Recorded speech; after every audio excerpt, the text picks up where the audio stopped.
Olá, internautas! Esse é o programa Conversa sobre a Controvérsia. E no dia de hoje, nós temos a alegria de receber a doutora Marina Vasques Duarte, que é uma das representantes do Tribunal Regional Federal da Quarta Região, na Turma Nacional de Uniformização. E hoje a doutora Marina vai conversar conosco a respeito da polêmica surgida relativamente ao tema 377 da TNU. Como nós sabemos,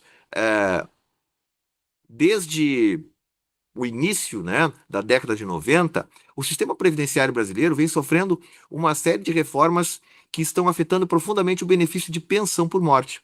E o benefício de pensão por morte, sobretudo com a Lei 13.135, passou a ter uma configuração diferente no que tange a vitaliciedade do benefício para cônjuge e companheiro. E a partir daí surgiram vários problemas, doutora Marina, e eu gostaria que a senhora nos explicasse o que exatamente foi levado para que a TNU deliberasse no tema 377. Tudo bem? Tudo bem, Daniel? Então, eu agradeço o convite dei uma honra de participar da conversa do dia de hoje. Agradeço imensamente o convite.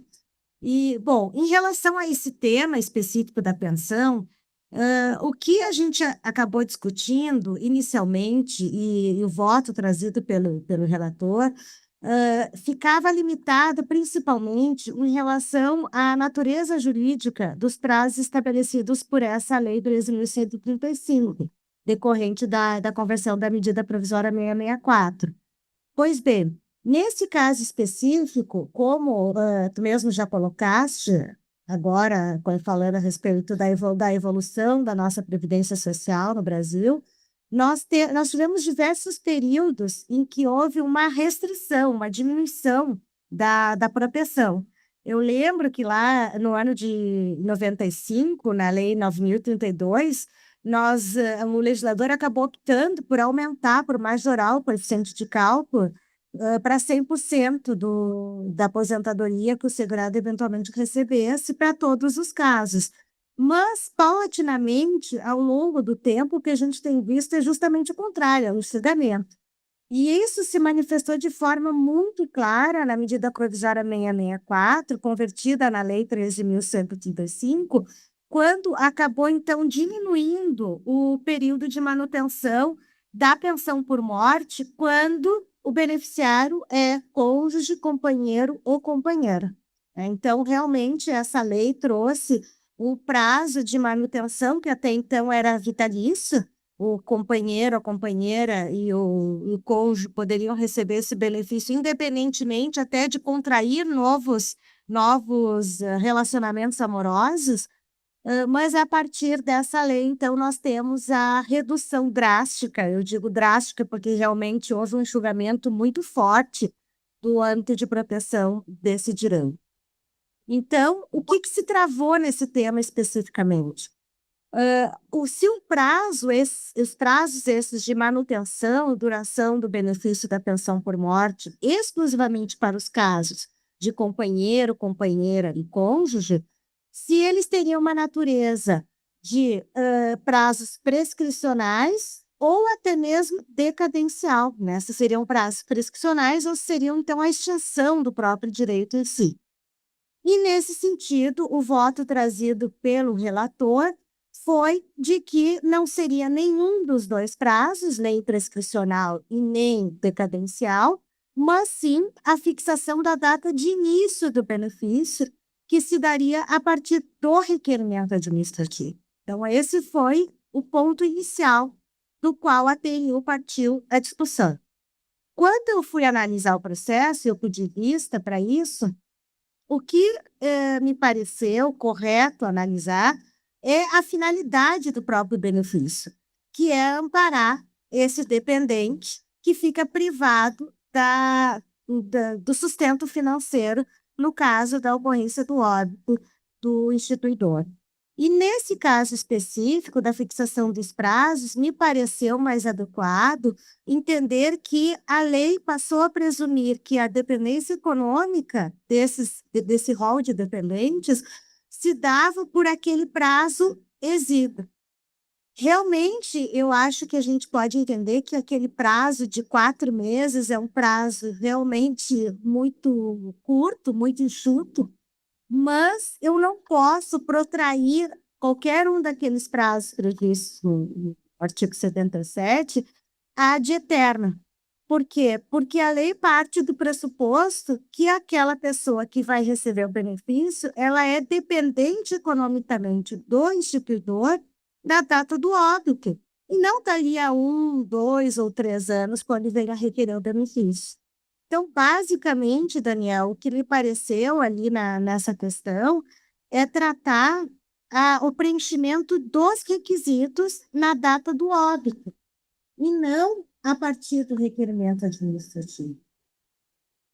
Tá, Marina? Só para quem está nos ouvindo compreender assim de uma forma mais objetiva, a discussão dizia respeito ao termo inicial da pensão por morte, não só no caso da hipótese específica dos 4 meses, né? Porque assim, a lei estabelece que a pensão para cônjuge, companheiro e companheira deixou de ser vitalícia como regra, né? Então, uma vez implementados determinados requisitos de elegibilidade, como o casamento, a união estável há mais de 2 anos e as 18 contribuições, então seria de longa duração e você observaria uma tabela com base na idade do cônjuge sobrevivente. E se não fosse atendido algum desses requisitos, então a pensão seria de 4 meses. A TNU tratou apenas dos 4 meses ou ela tratou em todas as hipóteses de pensão por morte a partir da vigência da Lei 13.135? Qual seria o termo inicial? E, claro, como você colocou, se a parte demora muito para requerer, eventualmente pode acontecer de ela não ter mais nada para receber. Seria isso?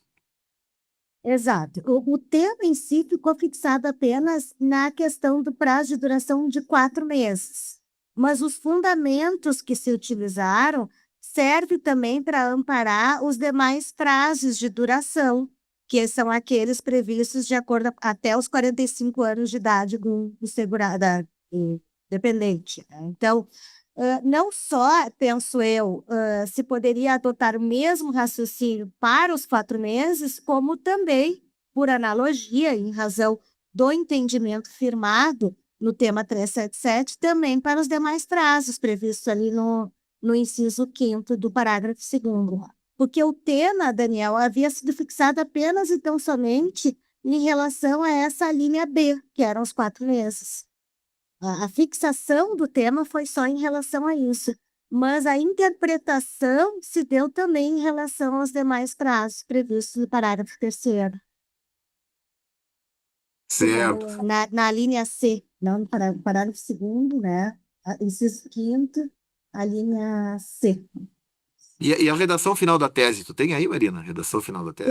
Tenho a redação final. Então, a redação que realmente prevaleceu da tese foi a seguinte: o período de duração da pensão por morte, previsto no artigo 77, parágrafo 2º, inciso B, a linha B, inciso 5º, a linha B da Lei 8.213, conta-se invariavelmente a partir do óbito, de modo que, nos casos de habilitação tardia, o dependente apenas fará jus às parcelas compreendidas entre a DE, a data de entrada do requerimento, e o termo final dos 4 meses contados do falecimento do segurado, inexistindo direito ao benefício caso o requerimento ocorra após o transcurso integral deste período.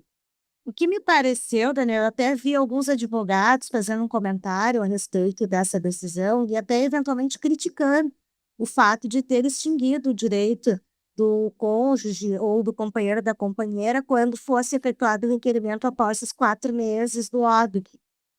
Acontece que o direito previdenciário tem que ser interpretado não só analisando o direito de uma única categoria, como de todo o sistema de modo mais amplo e geral. Nesses casos específicos, eu penso o seguinte: se um menor de idade, filho do instituidor, já está recebendo benefício e há uma última companheira que teve um relacionamento fugaz nos últimos momentos antes do óbito do instituidor, ela poderia, a qualquer tempo, dentro dos 5 anos, requerer esses 4 meses em prejuízo do menor, que já havia requerido o benefício. Então, me parece que perpetuar essa situação, quando a lei presume que a dependência econômica do cônjuge, companheiro ou companheira, se dá apenas a partir do óbito e por aqueles prazos previstos no artigo 77 da Lei 213, seria também prejudicar aqueles menores ou aqueles eventuais dependentes que já estariam recebendo benefício.